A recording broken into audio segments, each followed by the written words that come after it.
Hello, welcome back to SEO. It's not that hard. It's me here, Ed Dawson, hosting as always. And on today's episode, I'm joined by David Pisarek.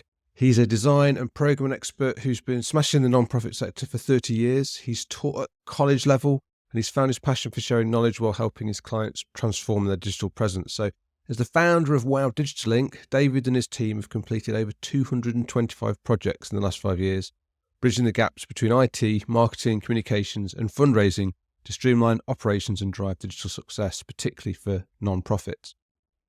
So today we're diving into something SEOs often overlook, and that's design, aesthetics, and usability. So first impressions matters.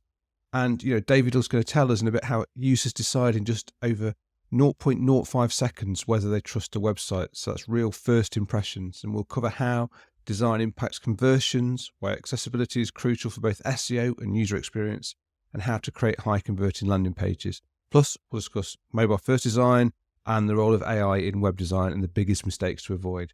So if you want a website that not only ranks, but actually works for your users, then this episode is for you.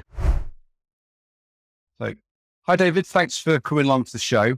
I'm really keen to get information from you all around kind of design, aesthetics, usability, accessibility, that kind of thing, because it's an area where lots of people in SEO get very focused on technicalities, on content, but they don't always think about how, the sites look to people, how content looks, what's the important things. So I'm really keen to get, sort of drill into the knowledge you've got around this. And I suppose the first thing I want to ask you is, what's the, what should we be thinking about when we're trying to make first impressions? Because first impressions count for everything. People will come to a site, they're going to land. How do we make a good first impression on people design-wise?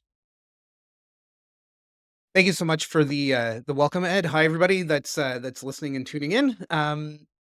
There's a stat by Sweor that says it takes 0.05 of a second for our brains to form an opinion about what they're looking at. So you go to a website, within 0.05 of a second, Wow. you know whether it's what you're looking for, you know whether it's trustworthy, and you know whether it kind of feels right, like the visceral gut reaction that you have to it. And there's a number of factors that come into that. I've been in the game for a very long time. We got dial-up internet in the early 90s, and I kind of went, I'm that age as well. and I just went, "Oh, okay, this is kind of cool." And I just started like playing with it. And like the first sites I built were with Notepad in Windows, like raw, just HTML. So I've seen a lot of shift over the last, oh my God, what is it now? Maybe 30, 32, 33 years of web. I've been working professionally in web since the early 2000s. I started working full time in 2000. So um, I've seen all the trends and fads. If your website doesn't work on a mobile device, Mhm. that's a big problem. If you're looking at your analytics, you need to take a look at if you don't have analytics, go get Google Analytics. It's free. I would bet that anywhere between 30 to 40%, depending on what your website is for, will be getting traffic from mobile. So open up the website, do like your own kind of like self audit. Um, Take a look at other businesses or organizations in your niche. What are they doing? What do they look like compared to yours? Right. So the first thing you want to look at is what what do people see when they land on your site? But what pages are they landing on? Usually Mhm. only about 30 to 40%, maybe 50 if people are familiar with your brand, like your company name, your organization name, they'll land on your homepage. Google wants to send people deep into your website.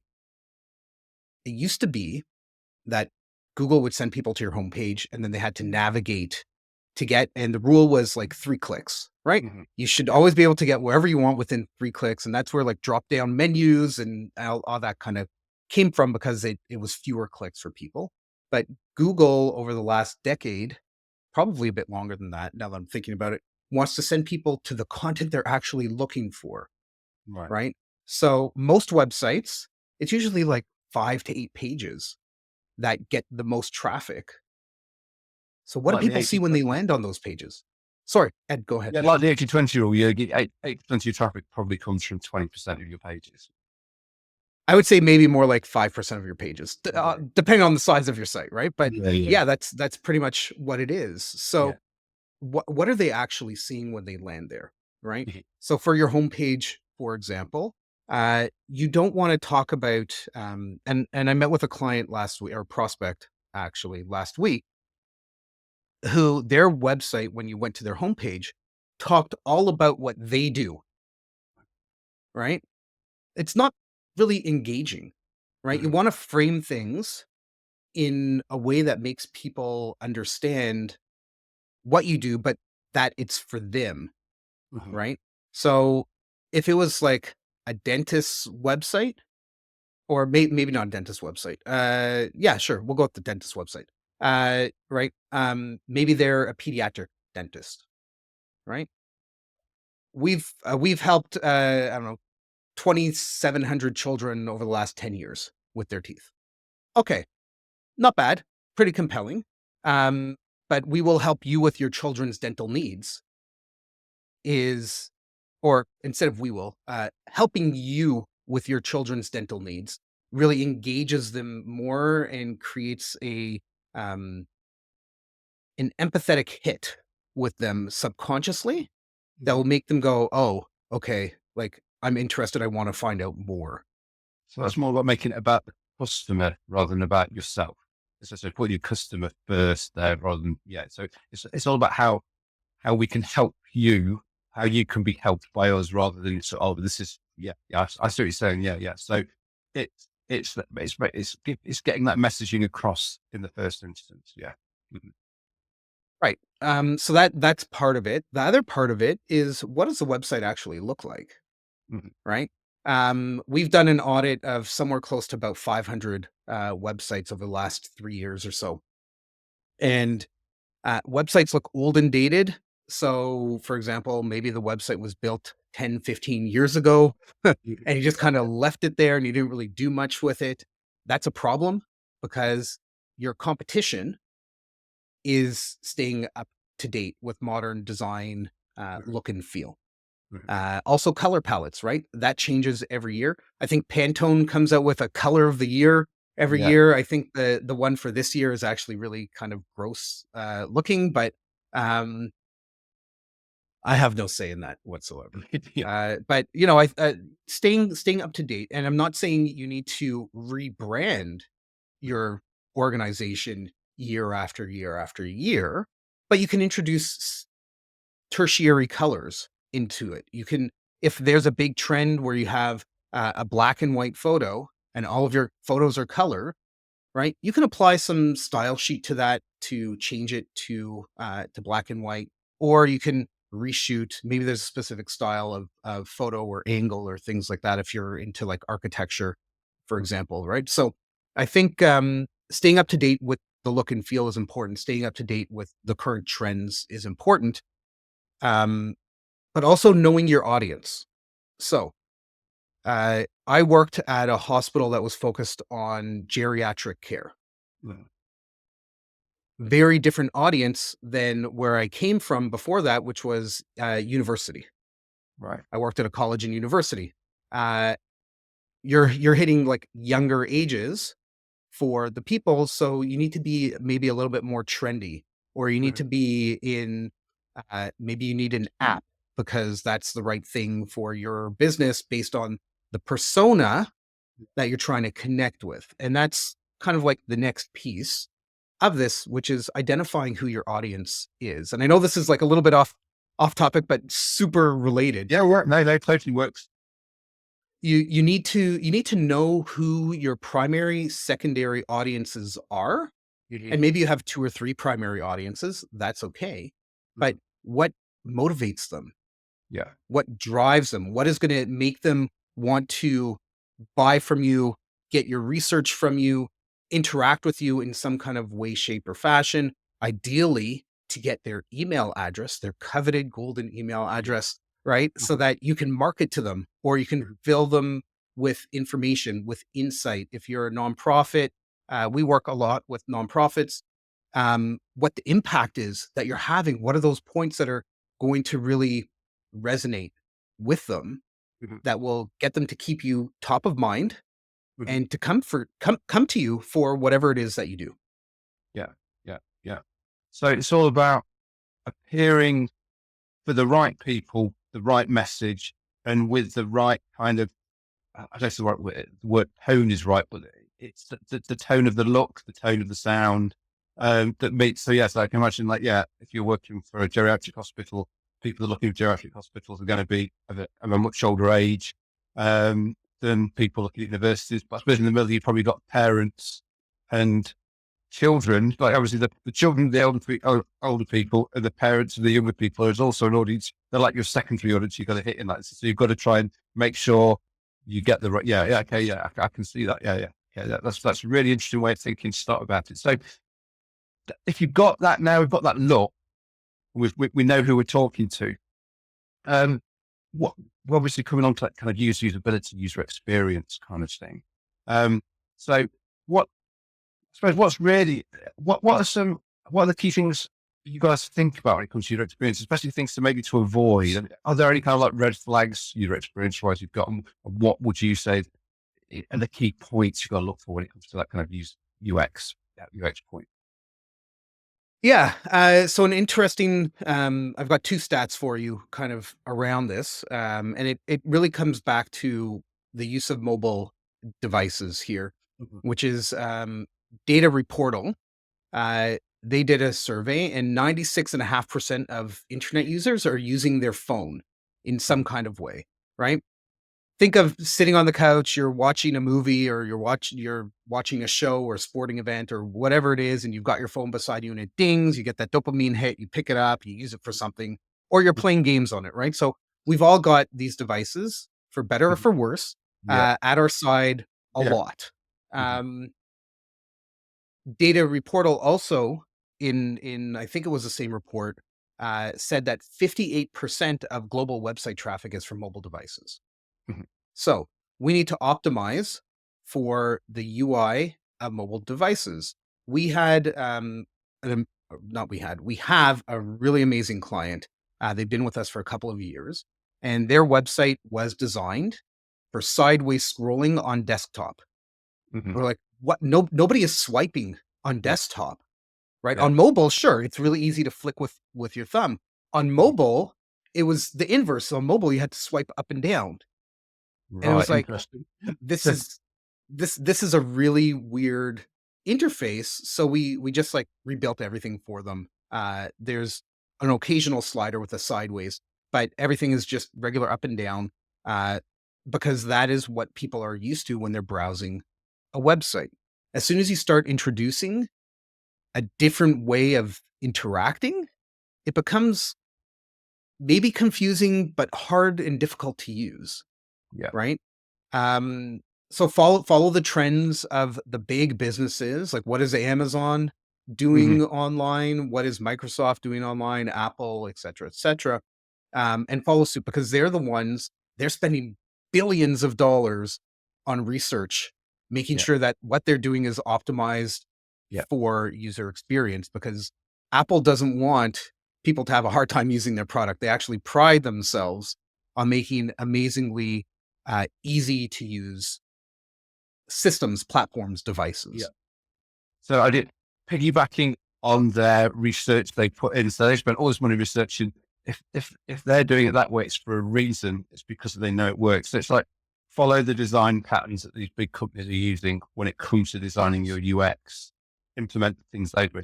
Don't do anything novel unless you've got a really good reason to, and you can test it and back it up. I suppose, but I suppose for most people who won't have the resources to, yeah, be doing that kind of thing. It's like, yeah, don't try and do something that goes against the grain. Yeah, yeah, no, that's really, really cool. Oh, yeah, and mobile first. So you would always, well, you would always go mobile first for designs. If you were going to a designer, would you be wanting to essentially say, let's mobile first, and then we'll think about how it will look for the desktop? Or because I think having worked with so many designers over the years, it's always seems to have been desktop first, and getting them out of that mindset, I think, has been a bit tricky. So go mobile first with design, think about the desktop. So I mean, there probably are some exceptions to that. I know, for example, we have a SaaS tool, and we get 90% of people on that are coming on the desktop because they're people working, they're researching on that. So there's like with always there's exceptions to every rule, doesn't it? Depends.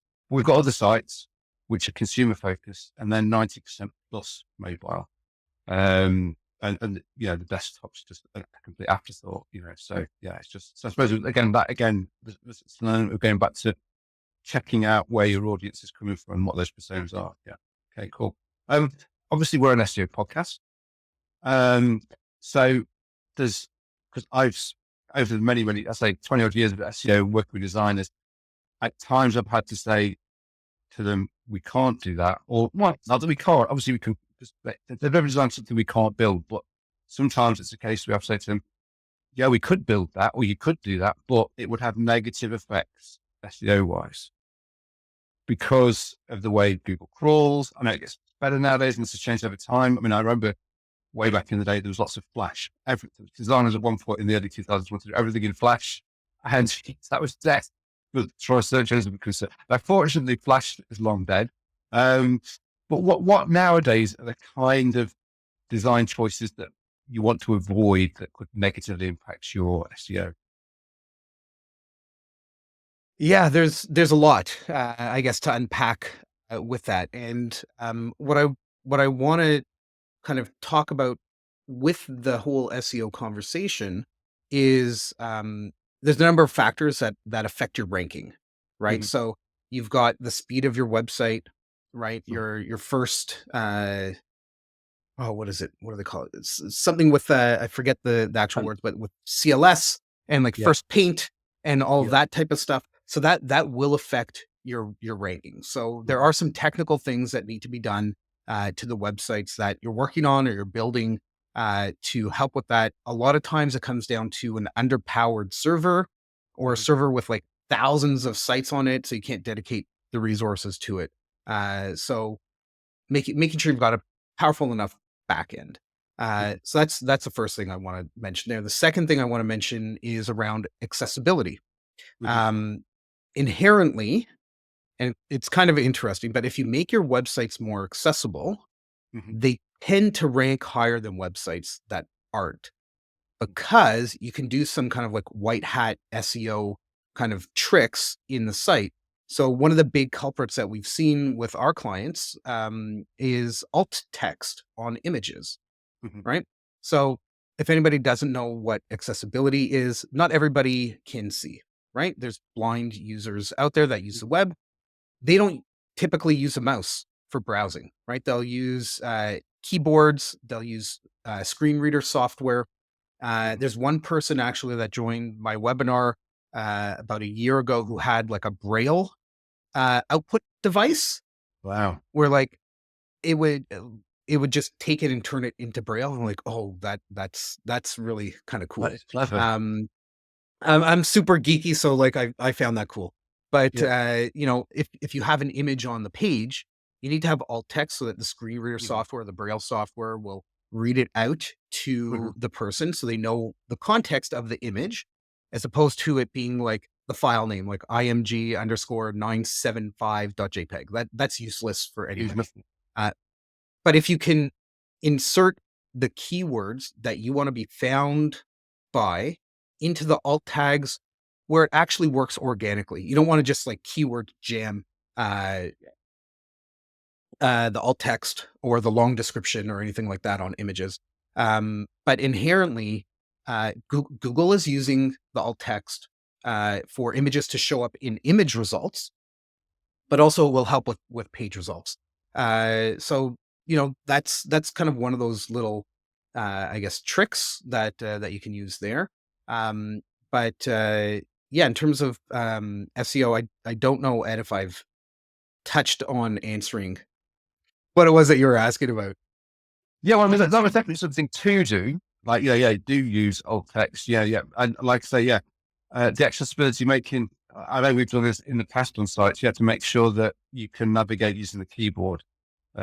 Because that's another exception. People use the mouse, they use keyboard commands. People who maybe they can't even use a keyboard, but they have the eye movement recognition software. You essentially navigate around with keyboards, so that's really important.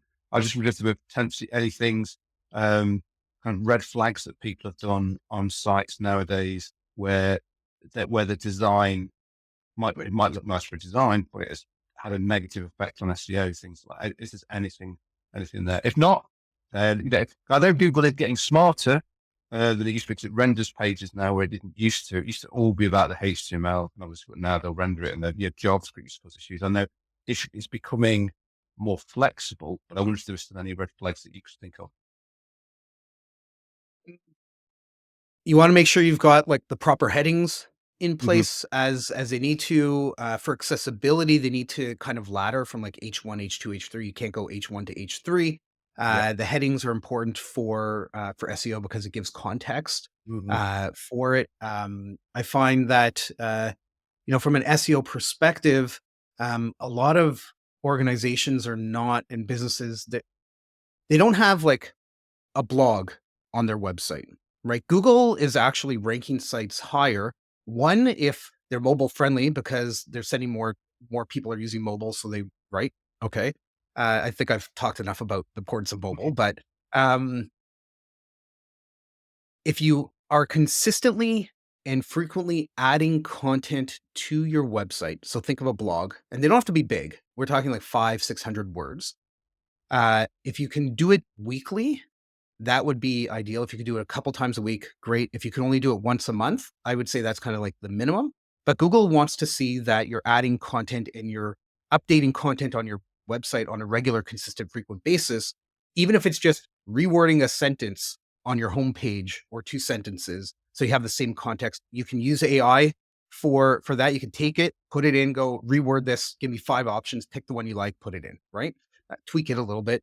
But for blogs, AI, I would say, would give you maybe 70% of the way there. You still need to spend the time humanizing it, Mm-hmm. because Google, they've got Gemini, they've got other things in the back end. I'm sure they're very tight-lipped on what is in their algorithm and what isn't. But I'm Yeah, sure yeah, I've seen articles that talk about uh, how Google is de-indexing pages that it determines were created by AI, yeah, yeah. right? Now, So AI is definitely an interesting one still, and it changes a lot in terms of what does work and doesn't work.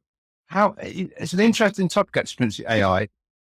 Have you seen much use of AI when it comes to generating designs? Like before, obviously, before a few years ago, like with everything, you have to go through a human for design.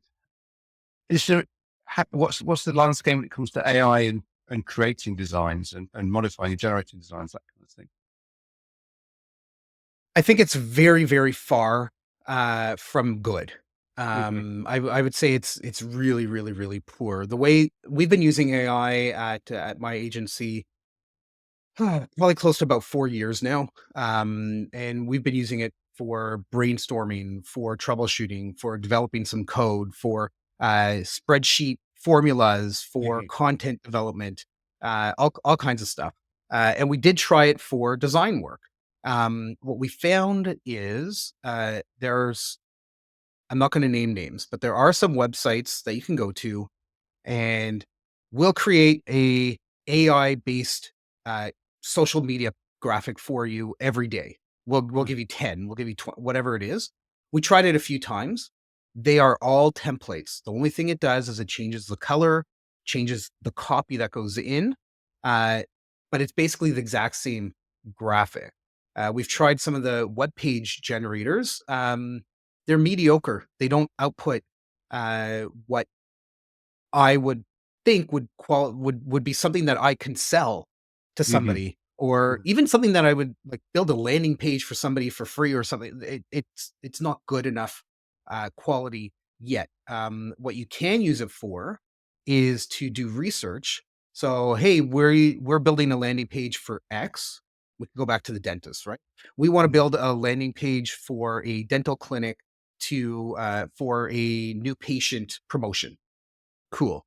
You can use AI to research what should be on that page, come back with a list of 10 URLs of other dental clinics that have that type of thing, and then have it, create an initial draft of what should be in the header, what should be in the about, are there FAQs, et cetera, et cetera.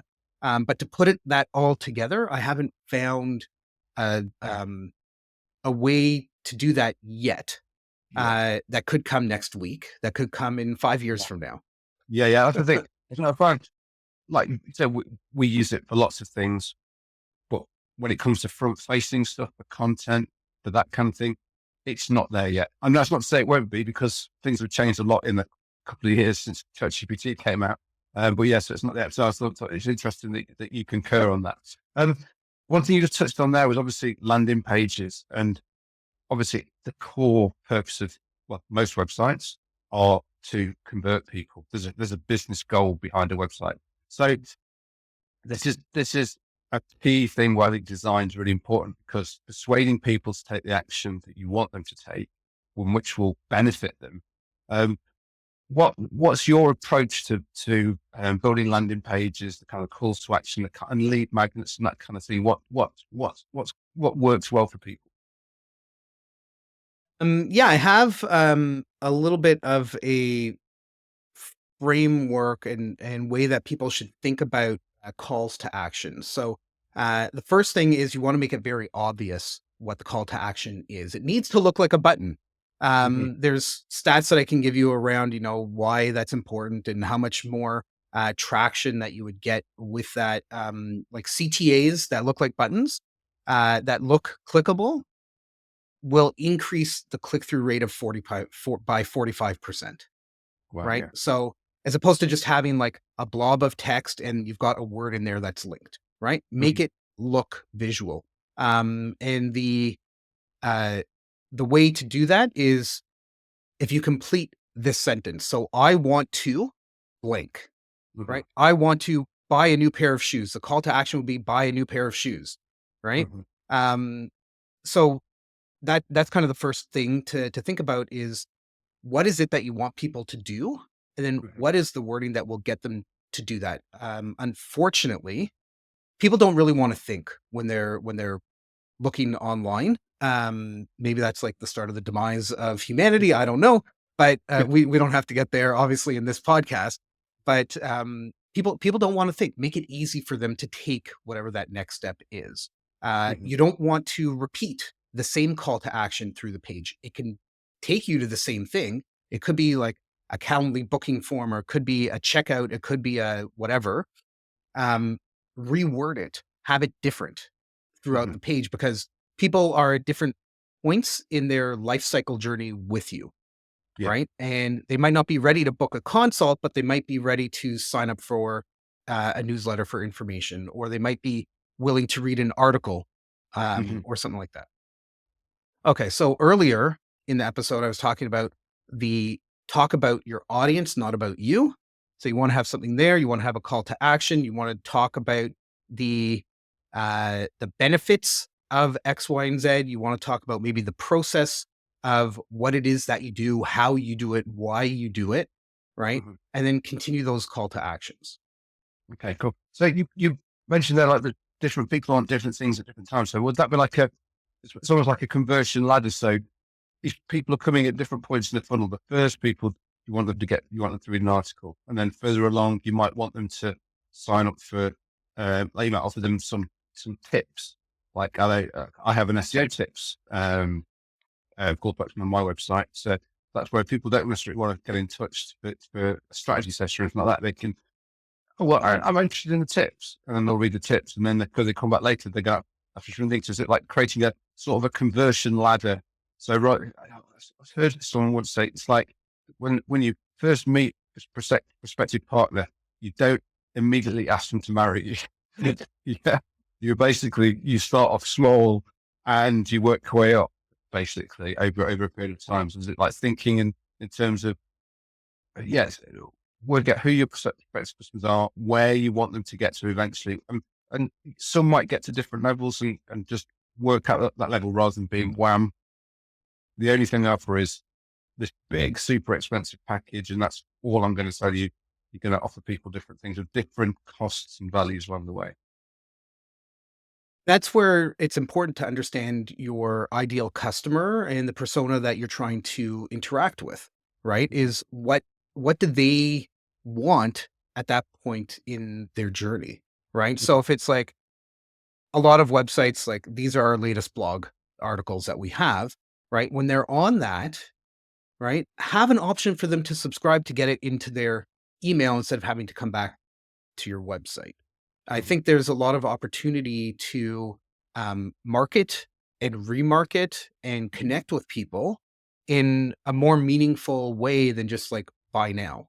hmm hmm And yeah, no, that's really cool. And I mean, that's been absolutely fantastic. I mean, the way that there's the process here, we're going from understanding at the start what people are, giving them a good user experience, making sure that we don't do anything silly SEO wise, getting that accessibility in there, which is good for SEO, but also great for people who don't, who have disabilities, who have impairments that they can't work with, and then thinking about how we get people from either that first contact to being the customer, client, whatever action we're hoping them to take, because there's a real process, and design is really, really key to it. That's really fantastic. So thanks so much for that. I mean, obviously we've only managed to cover so much in this period of time. If people are looking for more help on this, is there anything, they could come to you to find more help, tips, advice, that kind of thing? Where can they go with you?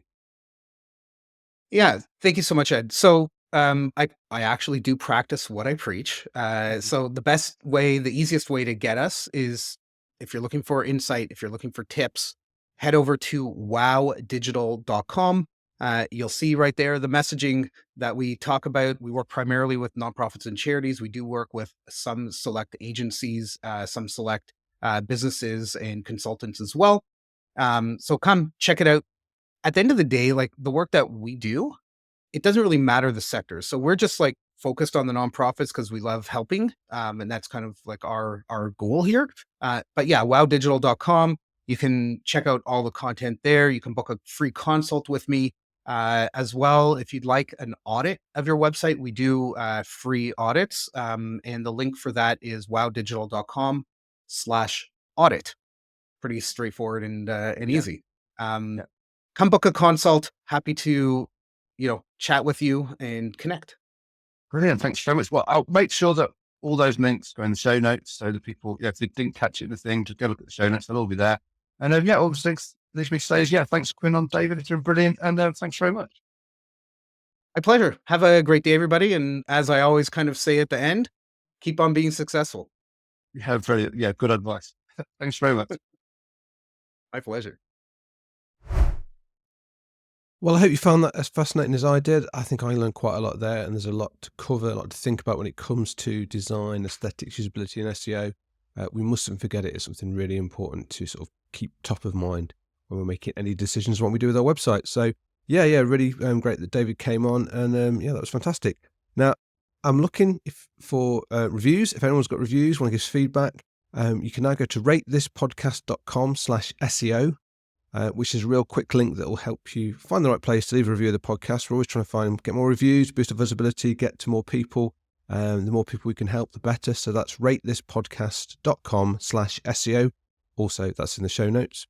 Yeah, and now until next time, just keep optimizing, stay curious, and remember, SEO is not that hard when you understand the basics.